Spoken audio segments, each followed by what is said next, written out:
Welcome to the Polsky Center's Entrepreneurial Outlook on Cybersecurity. My name is Nima Merchant, and I'm a Senior Associate Director at the Polsky Center for Entrepreneurship and Innovation. Thank you for joining us today for what will be an informative discussion on cybersecurity, a topic that's certainly been in the headlines for quite some time. Today is the fourth Entrepreneurial Outlook in our series of 5, and I hope you've joined us the last few weeks. But if you haven't, the series was launched in 2019 as a look ahead to the new year in terms of opportunities, innovation, and trends. We've brought together entrepreneurs, venture capitalists, innovators, and ecosystem partners for a conversation on sharing a multifaceted perspectives on industries where we're seeing disruption. Next week will be our last and final entrepreneurial outlook in the series and is on food innovation. And we hope you'll be able to join us as well. Before we get started, I wanted to give a special thank you to our corporate sponsor, Loeb & Loeb, for their generous support of the Entrepreneurial Outlook series. And now I'd like to introduce our moderator, Sergio Marrero, Assistant Director in Careers and Entrepreneurship at the University of Chicago. Sergio is an investor, a serial entrepreneur, and has graduated from Harvard Business School and Harvard Kennedy School of Government. He produces a VC and CEO live stream series called RBL1 Live, and is founding partner of Rebel One, a double bottom line investing fund and network. And with that, Sergio, I'll let you take it from here. Thank you. Thank you, Nima, for the warm welcome. Excited to be here. But it's not about me. It's about our amazing guest today. And we're going to dive into focus on cybersecurity. So if some of the guests, if you can sign on so that we can see you, great. So we have Ernie Bio. He is at ForgePoint Capital. We have Dr. Nick Feamster, who works at the University of Chicago as well. He's a director at the Center of Data and Computing and director of Network Operations and Internet Security Lab. We have Brian Fritton, who is the founder and CEO of Havoc Shield, and Allison Wheel, who is an alma mater of University of Chicago and also at Hyde Park Venture Partners. So thank you for joining us today. Just as a softball to get the audience rolling, because we have folks from across the map. If we can go around and you could talk a little bit more about your respective organizations before we kick off with the first question. So Allison, do you want to share a little bit more about Hyde Park Venture Partners? Absolutely. Great to be here. So Hyde Park Venture Partners, we are a seed to Series A investor that's based in Chicago that invests in companies that are building in the Midwest, Toronto, and Atlanta. So we are generalist investors. We are not cybersecurity focused investors. So I'll chat today with that perspective in mind. Typically investing, checks of 250,000 up to 3 million in companies raising 1 to 10 million or so. As Sergio said, I'm an alum of the university and just happy to be here. Great, thank you. Brian, do you want to share more about Havoc Shield? Hey there, yeah, thanks Sergio, thanks for having me. My name is Brian Fritton, I'm the co-founder and CEO at Havoc Shield, which is an all-in-one cybersecurity program that's built specifically for startups, which allows their existing staff to protect their business and win large enterprise customers with no security experience required. We take the ocean of technical compliance, vendor and coordination complexity that is this space, and we bake it into kind of like a TurboTax-like step-by-step plan that helps you roll out the tools, the policies, the training, and other elements required. Our customers often hire us in order to get through the dozens or sometimes hundreds of requirements that large businesses have for them before they can win a deal. And so they use their Havoc Shield program to differentiate them in that process. So not only are we helping our customers sort of mitigate the financial and reputational impacts of a breach, but we're also helping them actually grow revenue through our program. My professional background has been as an engineer and a few times as a startup CTO and VP of engineering before Havoc Shield. And I came into the security space by way of being the guy that got stuck with it in small firms in the past and kind of having to figure out how to support those companies So continuing that track here today. Thank you, Brian. Ernie. Hey, good afternoon, everyone. Thanks for having me. So I'm with ForgePoint Capital, and we're a cybersecurity focused early stage venture fund. And our kind of motto is, we're investing in next gen companies that are defending the digital world. So when we say cybersecurity, we have companies in privacy, we have EDR companies, we have companies protecting the SMB, we have companies that build analytics for insurers and reinsurers for their cyber insurance. So it's a pretty wide spectrum and getting wider.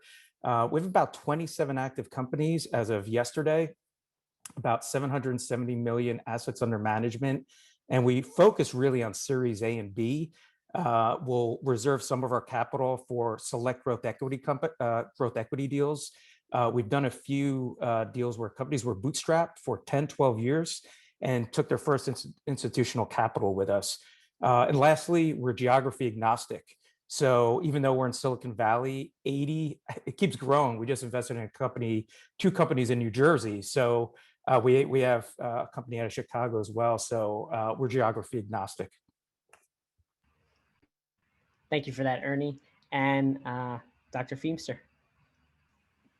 Hi, everyone. Great to be here. Thanks for the nice intro, Sergio.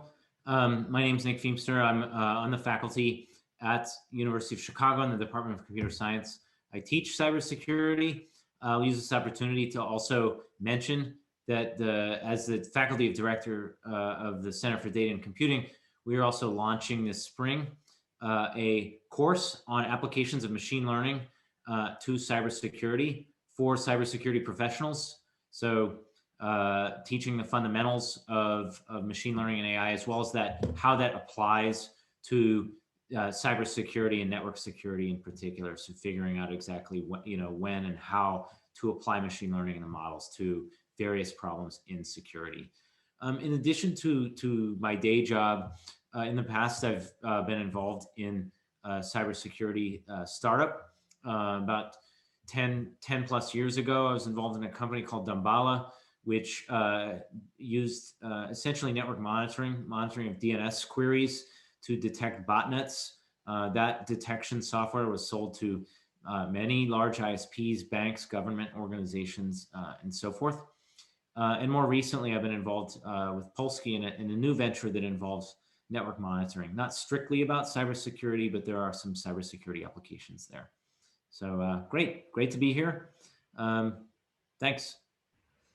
Thank you very much. And Nick, I'm not going to let you go. I'll have you kick off the first question if you can share. And since you're a professor as well, when your students come to you and go, okay, cybersecurity, like what are the bounds of this? Can you share a little bit more and just frame it for the audience? What is at a high level cyber?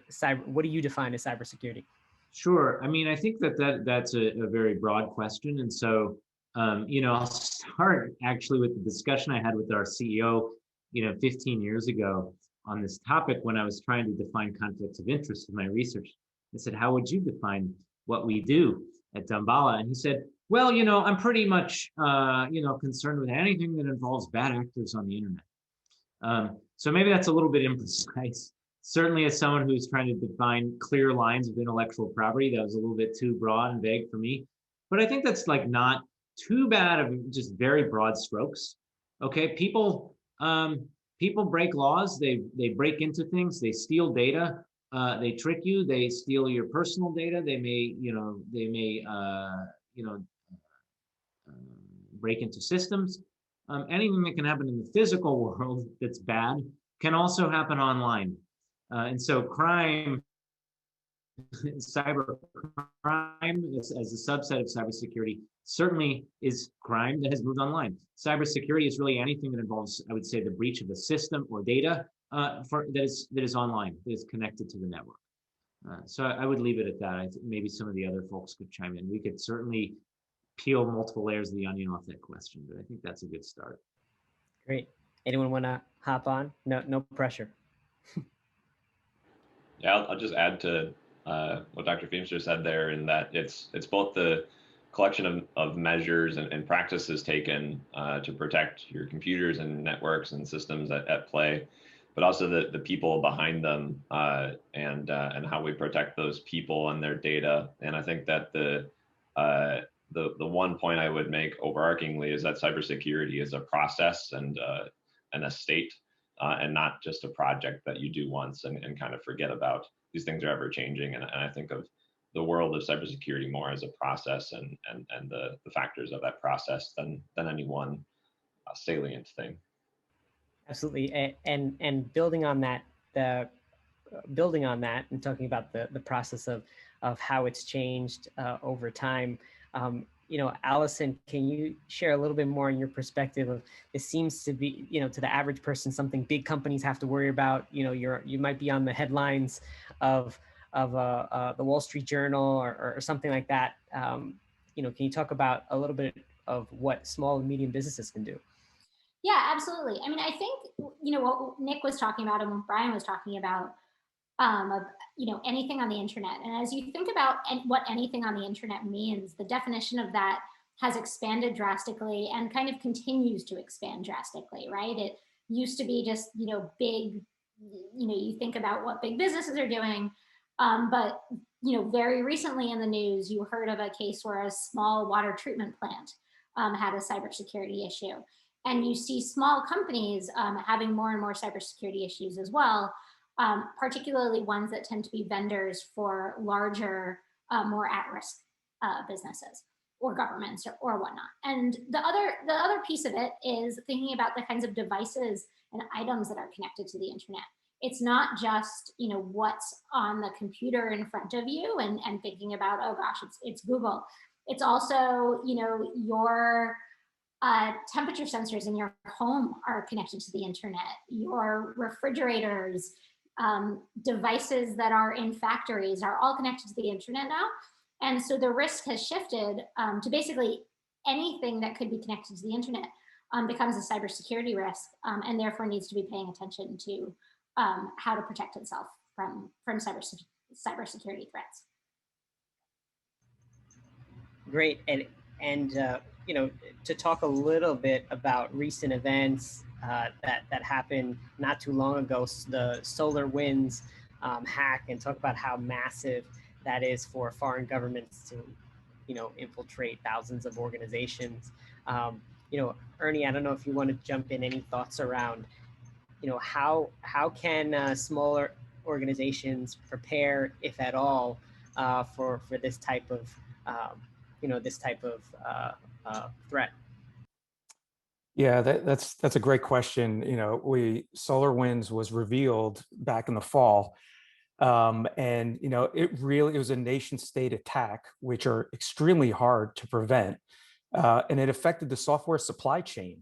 So you have software that is, you know, certified, it's used and trusted by the government in this case, as well as enterprises globally. But when you have, you know, an issue with the supply chain with the SolarGate malware, things like that, it really makes you question, you know, how do you protect yourself? So I think what we've seen, and this has been catalyzed by COVID, is, you know, we used to have a perimeter, a corporate perimeter, and you protected that, and everything inside was safe.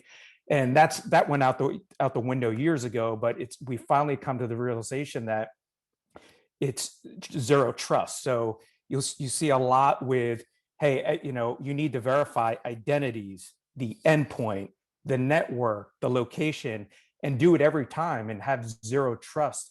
And with remote work, it's become even more important. But yeah, with the SolarWinds hack, it makes you, you know, a lot of practitioners say assumed you've been breached. And in this case, I think that's a resounding, you know, yes for a lot of organizations. So it's a different mindset. I think I'd like to just chime in there too and add on to what Ernie said, and also what Allison said too. Allison mentioned the increasing number of connected devices, right? And so there's a bunch. I mean, the SolarWinds is a great example of something where you hit a critical dependency in the system. In that case, the software supply chain. But I think Allison's example is another one, which is that if you look at IoT, platforms and connected platforms. A lot of those basically use common software libraries, common cloud platforms. There are very few cloud-hosted platforms that support a lot of IoT systems, and so that's another potential vector for attack.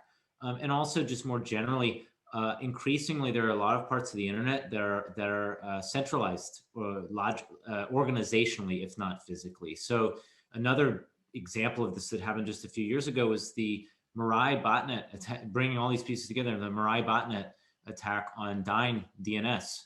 So many websites relied on one company to resolve DNS names, and then some insecure IoT devices basically launched a denial of service attack against that part of the infrastructure. And again, it's an example of, critical dependencies. Going back to what Ernie said before, it's not like we have, nice islands that are firewalled off and, nobody, as long as you secure the perimeter, it's all good. No, it's like now everything is basically dependent on an increasingly consolidated number of entities. And I think that introduces some new, extremely critical vulnerabilities.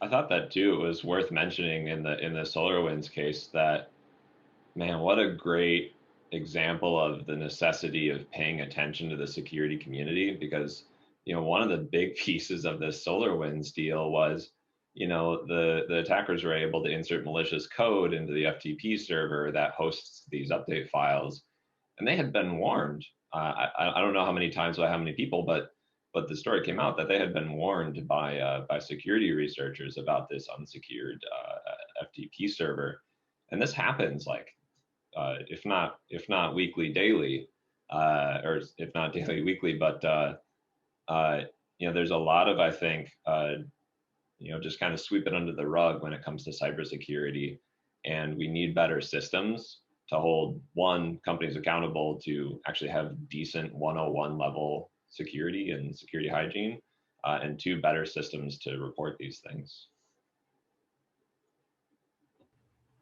Amazing. And this is open to anyone that wants to jump in. We talked about the proliferation of devices, IoT, small and medium businesses now being affected because of the supply chain. What are other trends that you see are impacting the cybersecurity space? The cloud, if I can jump in, it's cloud it's a loaded term, and it's a can of worms, and it's an area we, from a thesis perspective, had tried to dissect, because you're trying to protect workloads in the cloud. You're trying to look at posture management and GRC of your cloud resources, and now add Kubernetes in and securing that, containers, et cetera. So there's a lot of greenfield there. There's a lot of M&A activity happening. Palo Alto Networks has bought a ton of companies to kind of piece together their own solution. But I think that's an area we'll see a lot of growth. We'll see a lot of startups, and we'll see a lot of point solutions getting bought through M&A early. And you'll see some that make it to IPO. But I think it's going to be, we're going to be talking about this for the next 10, 15 years, because it is early days. And I think there's a lot that needs to happen in that. But I'd love to hear what the other panelists have to say. Yeah. I mean, I think another trend is consumer awareness about cybersecurity, and particularly around their own data and the use of their own data, and how privacy plays into this. We're seeing laws, GDPR, CCPA, and some others that are kind of touching on this to enable consumers to have a lot more control over their own data, which I think fits into the cybersecurity realm as well. And as consumers get kind of more and more aware about how their data is used in ways that they might approve or might not approve of, that's going to impact how companies have to think about data privacy, data security throughout their networks.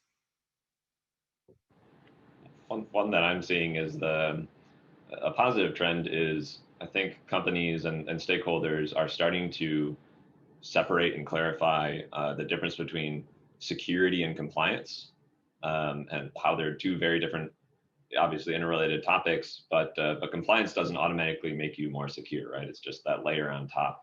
And so I'm really happy to see those definitions, be better separated.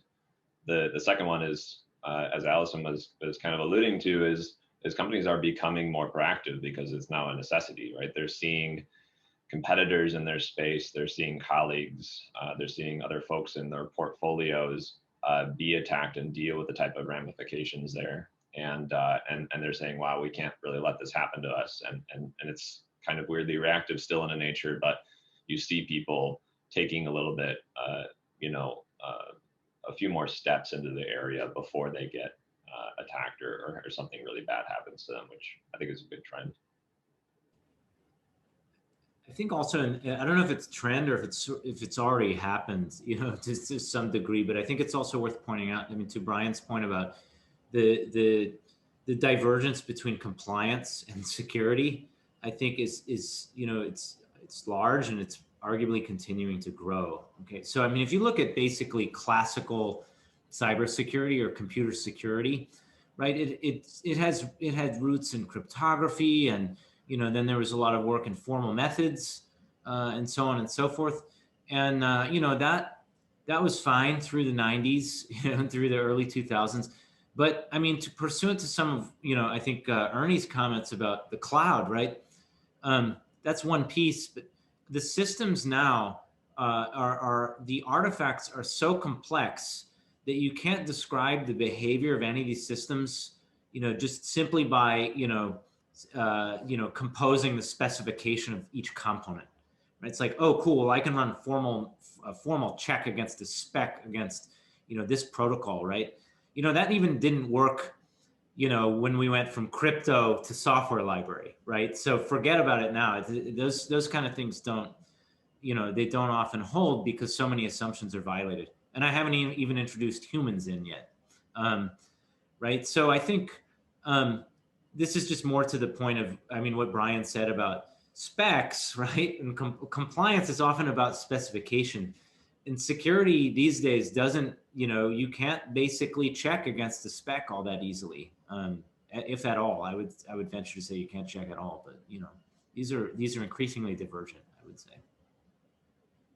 No, I love the different topics you all talked about, and especially on the consumer side, you can see, many people don't know specifically how it affects them until there's some news that phones have been hacked or photos are stolen or things like that. But there's a great deal of push, and Nick, I know you had just mentioned crypto and blockchain. I will put that out to the audience, two areas. How has crypto and blockchain impacted the cybersecurity space, and do you believe it to have a positive impact over time, if at all?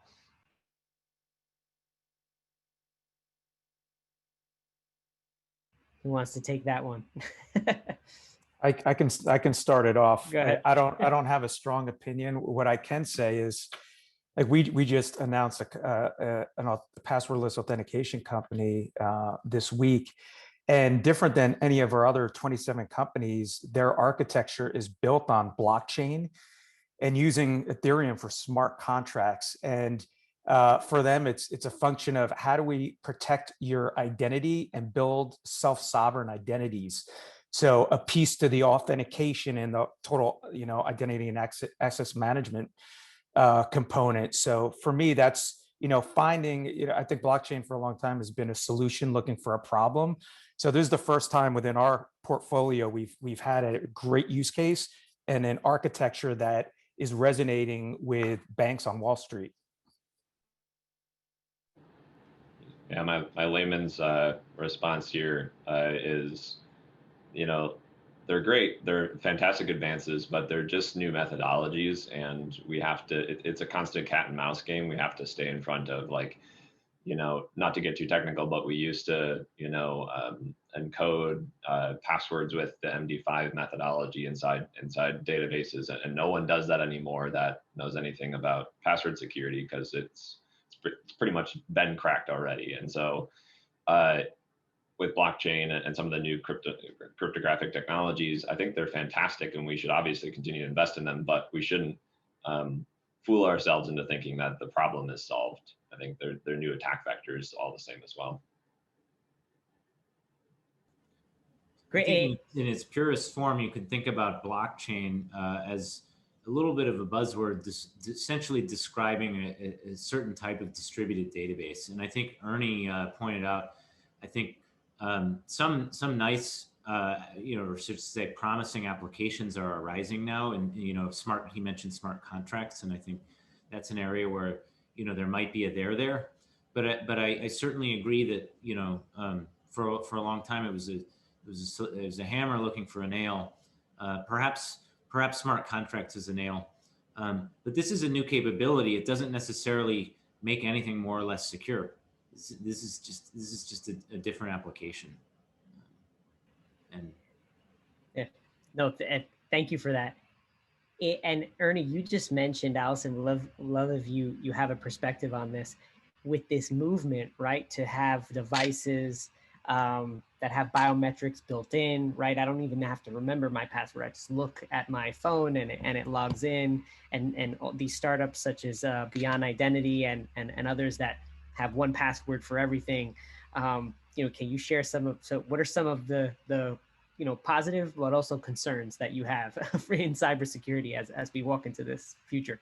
Yeah, I mean, the thing about having one, and this is, I'm not going to claim to have well thought out, like deep thoughts here, but what I think about when I hear that is one point of entry is also one point of vulnerability, right? Like if you're using biometrics, if you're using kind of one password or one device or something to enter into all of the information that you have, right? If you hack this for me, then you've hacked my entire life. And that sort of is true. And this can get unlocked with just my face, right? And so that unlocks like a whole set of vulnerabilities that you need to be protected at. Brian mentioned a few minutes ago, it's really a cat and mouse game, right?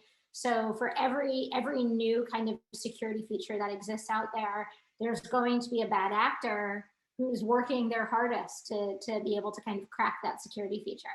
And so as an investor, I think about it as, great, this sounds like a potentially new way to protect ourselves or for companies to protect themselves, but also, what's the vulnerability what's the vulnerability there that introduces, and how big is that vulnerability compared to the existing endpoints that we've been dealing with historically? So that's kind of how I think about it.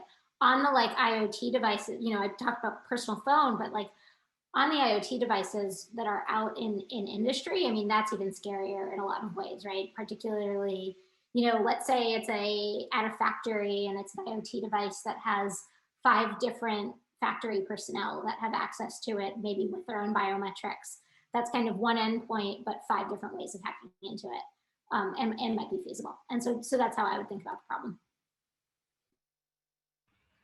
And one question that we got from the audience is how cybersecurity overlaps with privacy.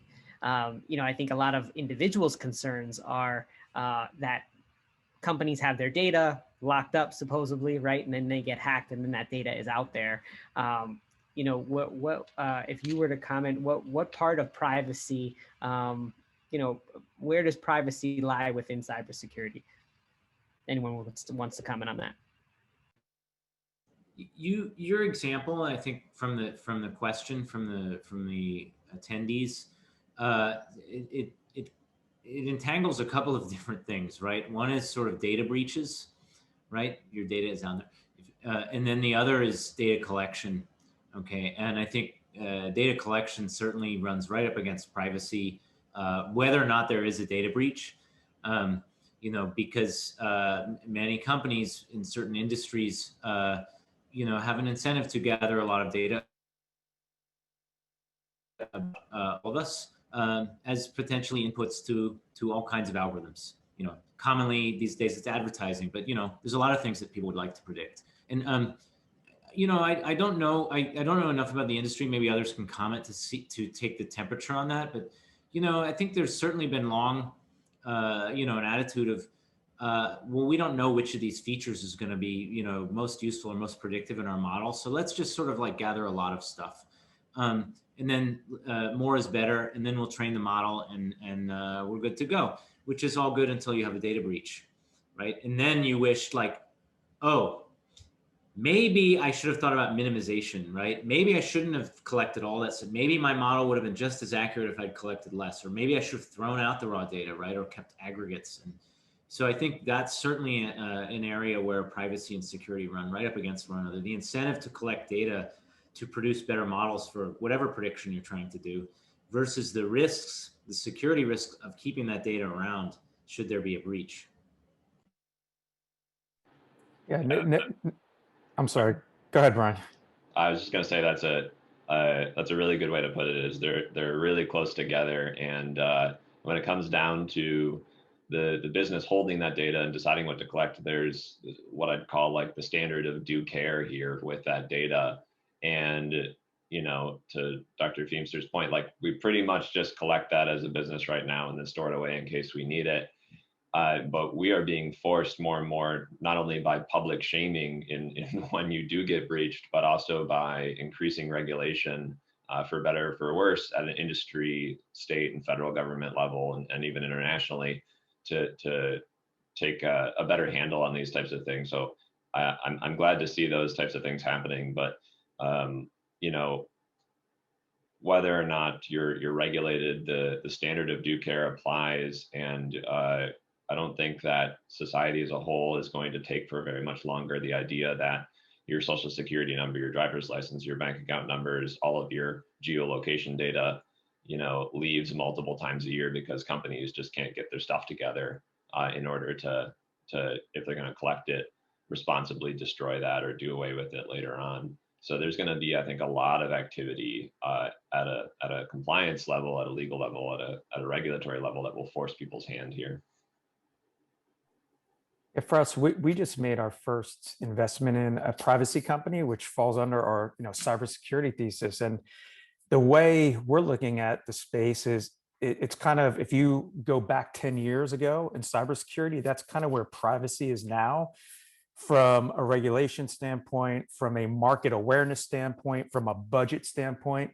So one thing to consider is it's not the CISO's budget that is paying for privacy tools to do DSAR and other type of requests from consumers. It's coming sometimes from legal, or they might have a chief privacy officer. So it's a different budget.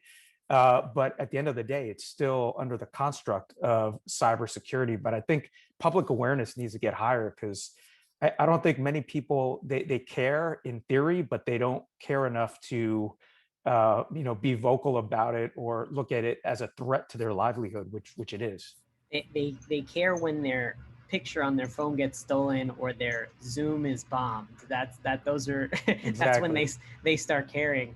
But on the note of you're talking about privacy. How is this going to impact companies going forward? Because I can imagine, right? Facebook is Facebook because you cannot just take everything and move it to another platform, right? Like their information, their content is what keeps you there, right? But you do have the emergence of companies like, what is it, a Signal, right? That you can, it's a messaging app that all your messages expire over a set period of time, and you could denote that, right? So that there's limited trace. So how do you think that with the advancement of maybe regulation or around this privacy, how is that going to impact companies? I mean, it's one more thing that they have to, think very deeply about, right? As Brian had said though, with regulation you think of as like a compliance thing. It tends to turn into a little bit of a checkbox, where instead of thinking creatively about how to really protect your customers and your business, it's really like, am I checking this box to make sure that I'm meeting the regulation? And so it is going to impact businesses in that way, because you can't go through a website anymore without having like a little box on it that says, hey, we are using your data, or hey, we have cookies or something like that. And that's regulation. And like, that's not them doing it because they want to, they're doing it because it's, you know, regulatory requirements. And so you have to think about that. But at the end of the day, if you're only checking the boxes, are you necessarily protecting the privacy or the security of your customers? It's not entirely clear. Yeah, I see it as a feature that will actually differentiate businesses more in the future, right? Like you have your pricing tables that show your different features inside your business. Security pages, the security section on your features page, the types of advisors you have in your business, whether or not you've gotten your SOC 2 certificate or something along those lines, those will become much higher class differentiators because of all of this, out of, you know, the volume that we're seeing in data leaving through companies. I think those the businesses that will win through security are the ones that you know, treat this like part of their product and treat it like part of their offering. That's great. And no, that's great insight around that. It's really interesting, especially this wasn't as public news, but even a couple of years ago, there was a suit with LinkedIn and a lot of the data that they hold, and it was declared that that is, you know, that LinkedIn doesn't own it, individuals own it, so that it should be public. So it's this weird line that some companies have to balance between the two. I'm going to pick up another question from our audience. Are you satisfied with how well government agencies have been partnering with the business community on cybercrime, and how can they improve? I have an opinion there. I worked in the government prior to venture capital. There needs to be a lot of work. We've talked about public-private partnerships and the sharing of data. You know, whether it's indicators of compromise, you name it, and it's been very one-sided, where the government is willing to take any data, the private sector is going to send them, but they're not willing to reciprocate.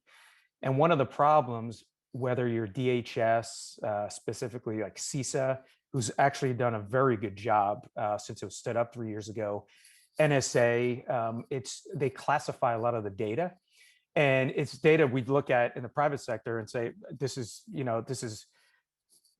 out there, it's open, you know, out in the open, and that creates a barrier to sharing. But I think for us to be successful, there needs to be sharing of information, and it needs to be done through a very deliberate manner. It's something that's going to be a work in progress, and maybe with the Biden administration, President Biden's put some great people, many that I know, into key positions. And between that and the cyberspace solarium and what their findings and what Congress is doing, I think that's a good start, but there's a lot of work to be done.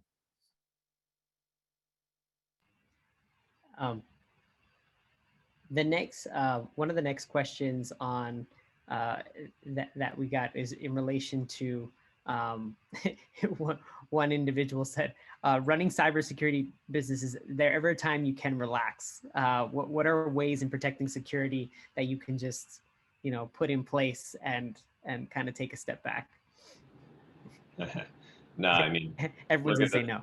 Look at the circles under my eyes. No, I don't relax too much, but it's, as I said, I think in the beginning when we were talking about another topic, it's a process, and you have to breathe and plan. Or Brian, I would say, what's something that if anyone can jump in, you know, for let's say if they're not a huge enterprise business, small, it could be individuals, but also small businesses, what can they implement, you know, not knowing that they're, you know, they're putting up a fortress, but they can at least do something. So I'll leave that to you. I think the biggest thing is train your people. Phishing is huge. People make the most mistakes, I think, out of anything inside the cybersecurity topic here. Good training can solve a lot, and give them the resources to have basic good hygiene. Give them a password manager to generate strong, unique passwords. You know, treat your email like, you know, the sort of dirty place that it is, right? Like have resources for them to be able to check out the legitimacy of senders and things like that, and put in some basic protections, with your web presence, like two-factor authentication. There are some basic things here that don't cost a lot of money, if anything. But the biggest one, I think, is train your people inside your company. That would be my number one. Yeah, I'd add on, and Brian's living this as an entrepreneur, but the SMB, think of, it could be a group of dentist offices. The SMB is 99% of the businesses within this country, and most of them have been unprotected because they can't afford a CrowdStrike for an immediate and endpoint solution. It just, the economics don't work. And most of them use MSPs or other IT service providers. So, they're getting, especially during COVID, getting ransomware, getting extortionware. And I think there needs to be more of a concerted focus on getting the right tools as well as processes to protect themselves at a price point that makes sense for all those businesses. Because it's a lot different model than JP Morgan buying cybersecurity tools. Thank you for that. Oh, go ahead. Go ahead, Allison. The one thing to add is, like, you're doing already the right thing just by being conscious that you should be thinking about it, right? Ernie just brought up dentist office. Like, a lot of small businesses don't even get to the step of, hey, I should be thinking of cybersecurity as a threat or as something that impacts me. And so just even taking the first step of recognizing, hey, this could be something that I should be paying attention to. I should make sure I have secure passwords. I should make sure my employees know about phishing. And that's already like a bigger step than a lot of small businesses take. Excellent. I wanted to move on to opportunities in the space. I know Allison and Ernie, you're hunting for the next startup solving issues in the space. And Brian's in the field building, and Nick, you have the lay of the land of how it's evolved. What are the top areas you think, as a call to innovators, that they should be building in this space?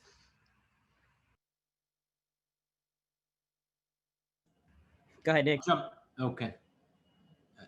I'll jump in, I guess. I mean, just looking at, I think, what's on the frontier, and I'd be curious for my panelists' reaction to this, but we're involved in a convergence accelerator out of the National Science Foundation on AI, cybersecurity, and model sharing.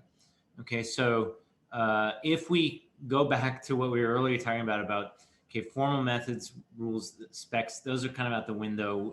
Let's rely on statistical techniques and anomaly detection and so on and so forth.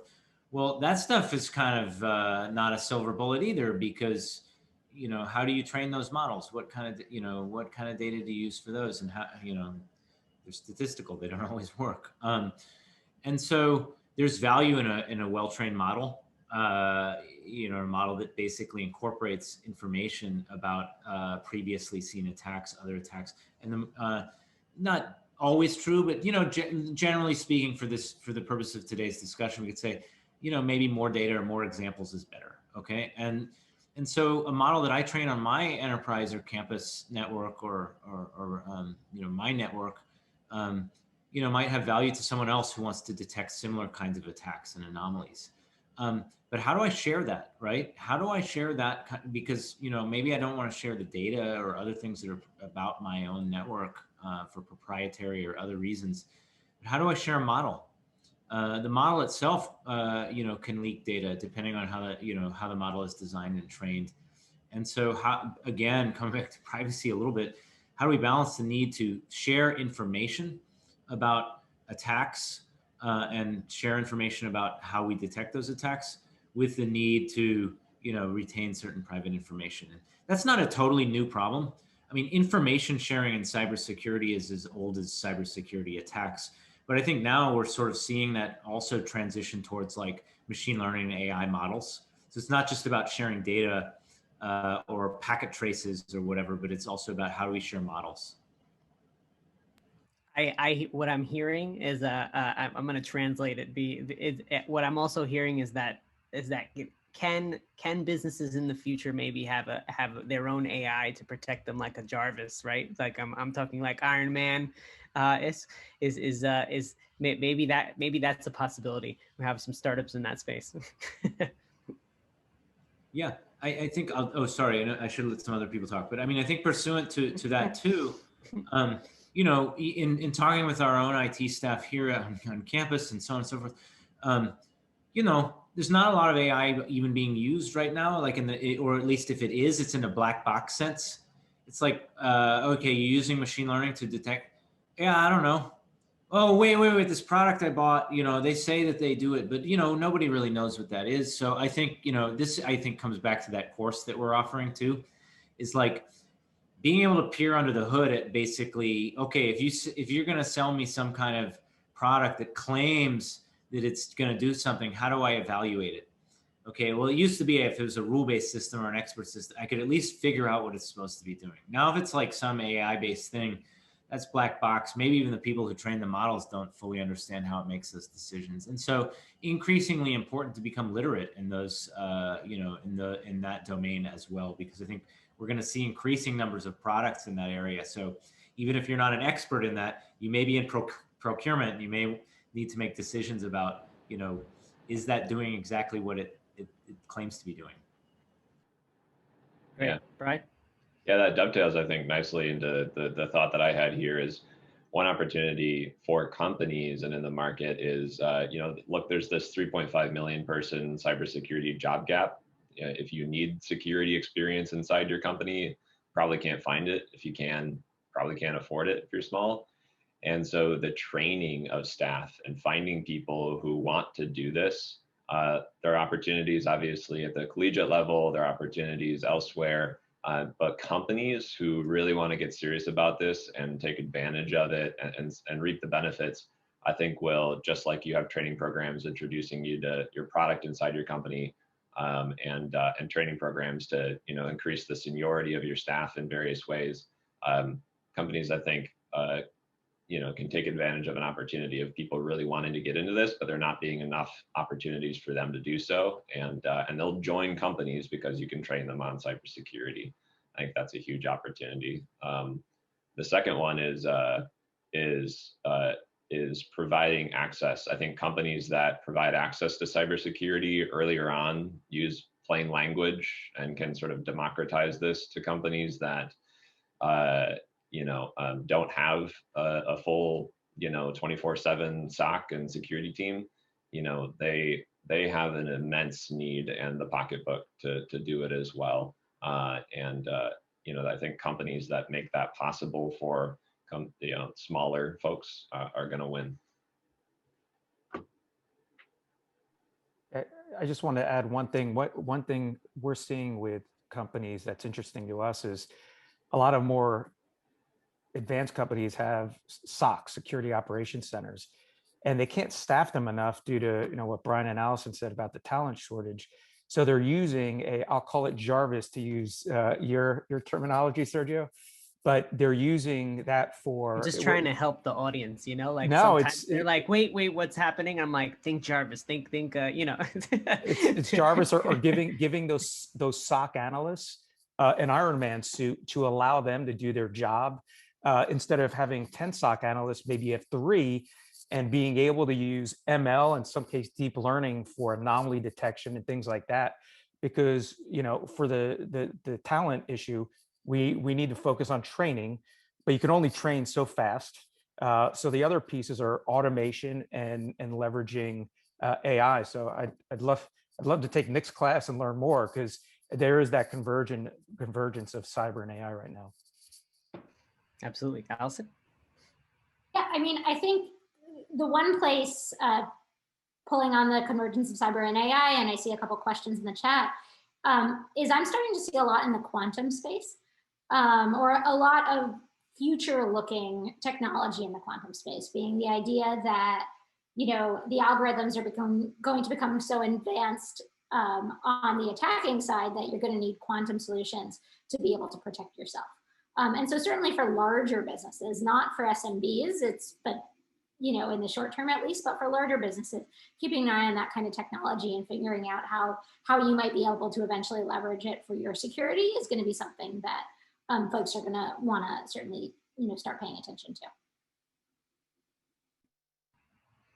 That's a great great subject on how like quantum may intersect and maybe years away. Actually, that's a good question since particularly Ernie and Allison, since you're looking at startups further out. Is that something that you are starting to look at now, or is it just too far away to commercialization to think about the implications of quantum computing in the cybersecurity space? It's on our long-term radar, but I would not invest in a company in quantum right now. The timeline is too TBD. It's not commercializable, if that's a real word, and it wouldn't be something we would do. But I think 5, 10 plus years down the future it could be. So we're definitely keeping an eye on it. Yeah, I mean, I think that's right. And even as I bring it up, right, it's one of those things that's in an unknown future. It's always it's going to be 5 years away for a few more years yet. But something I would say we're keeping an eye on for investability, maybe not this year or next year, but as the applications get closer to business usefulness. So that's great. You guys brought up great areas. So that's actually sharing of data and models that can improve the field. Education, you don't have to be a super high tech company and offer education and training. Could increase the field. Automation to help scale personnel that are already in place, and onboarding, and I would say you said access, Brian, of smaller companies into as an introduction to where they can engage in cybersecurity. One question we got is in relation to they said automated decision making, and I think this is where like they in California and looking at regulation there. What impact do you think that has on the cybersecurity space as some of this becomes baked into artificial intelligence, right? Like some of this monitoring and things may be blocked. Like where, what impact does automated decision making have on cybersecurity? I don't know who wants to jump in. Go ahead, Brian. I was going to say, I think there's probably two areas there. Like the whole right to know thing, I think is a separate topic from cybersecurity. In a specific way, it's important, I think, obviously, to make sure that you can start to describe what those systems are doing.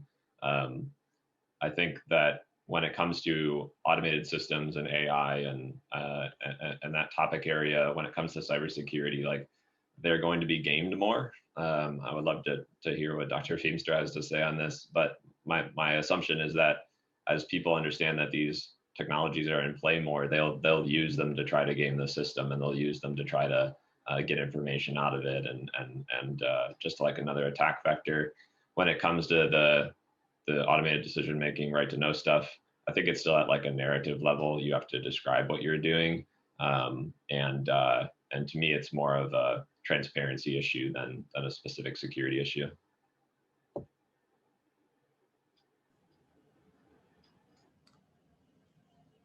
I think that's right, Brian. I mean, I think you're right to point out automated decision-making systems as a potential vector for attack. I mean, we've certainly seen those attack vectors in place in already in other domains. For example, we've seen things like facial recognition and other types of software attacked, both in terms of at so-called training time and at test time. Right, the pollution of the training set to cause the trained model to produce wrong answers, as well as the attack against the deployed model by, essentially tweaking I'll call it your test set, but tweaking the real world data in such a way as to confuse detection or evade detection. And I think part of why we haven't seen as much of that yet is because those systems haven't been as widely deployed in the cybersecurity domain yet. But once we start to see more of that, it's going to be undoubtedly the case that we'll see more attempts to evade. And I think one of the tricky parts there too is that with some of these systems, particularly those that rely on deep learning, one cannot even understand the features that cause that decision to be made. And so fixing the problem is also, it can be challenging. And also it could be very expensive if one has to train a deep learning model to fix some of these attacks, putting aside as well the cost of the attack or breach itself. Thank you, Professor. So I want to go on. I know I have to pass it off to Nima at the Polsky Center in a moment, but if we can go around and you can just share, I love what Brian said on access, your 1, 2, 3, could be 1 to 3 very quick, your top resources to get started or keep informed in the cybersecurity space. Could be a newsletter, could be a website, could be a book that you have. So we'll in addition to the class. So Professor, you can close us out. But Allison, go ahead.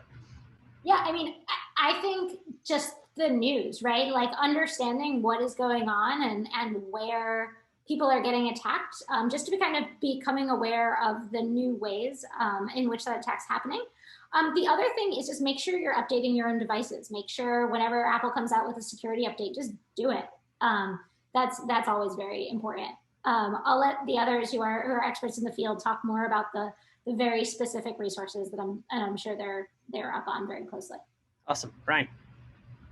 I gotta, I guess, promote my own piece here because I think my partner does a really nice job on our blog. So havocshield.com/blog. We try to do a lot of how-to style, short form, but very impactful, practical types of things when it comes to cybersecurity, hygiene, what to do to get started, what the regulatory scope looks like.